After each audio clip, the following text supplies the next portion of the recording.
আল্লাহর কসম করে বলতেছি, তারে দাউদ কান্দির ওই পাশে কেমনে পাঠাইতে হয় সেটা আমরা দেখে নেব। আপনাকে যখন কোন নেতা বা কেউ ফোন দিয়ে বলে যে তুই এই প্রোগ্রামে গেছস কেন, ওই ফোন দেওয়ার সাথে সাথে ধরে নিবেন ওই নেতার সানডে মানডে ক্লোজ। অর্থাৎ ওই নেতার নেতৃত্ব আর কি করতেছে না, পাবলিক খাইতেছে না। নেতা যদি ফোন দিয়ে কর্মীরা কইতে হয় যে তুই আমারে কেন সালাম দিলি না, ওই সালামের থেকে বেজ্জতি ভালো। ওই আসে না একটা কথা, ওই যে বউরে ফিরে মারতে থাকে তখন বউ জিগায় তুমি কি আমার লিয়ে খাইতে নাও, তখন কি কহে তুই কি মাইরে বুঝাস না, তুই কি মাইরে বুঝাস না যে তোর আমি খায়াম না খায়াম, বলে কিনা? তো তোমার প্রোগ্রামে যে যায় না তাতে কি তুমি বুঝো না যে তোমার দল আর করবো কি করবো না?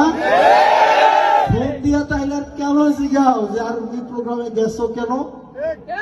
মানে ওই প্রোগ্রামে যাওয়ার মানেই তো সিগন্যাল হয়ে গেছে যে আমার পার্টি করার কারণে যদি অন্য পার্টি আপনার জীবন, আপনার বাক স্বাধীনতা, আপনার সম্পদ, আপনার যান মালের উপরে কোন ধরনের আঘাত করে, যদি আঘাত করে তার উপরে আঘাত আমাদের পক্ষ থেকে ফরজ হয়ে যাবে।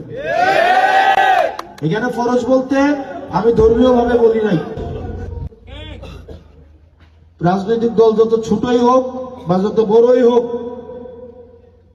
কারো গায়ে যদি কোনো হাত তোলে কথার জবাব কথা দিয়ে হবে, কথার জবাব কথা দিয়ে হবে। কিন্তু কিন্তু আপনারা নির্বিঘ্নে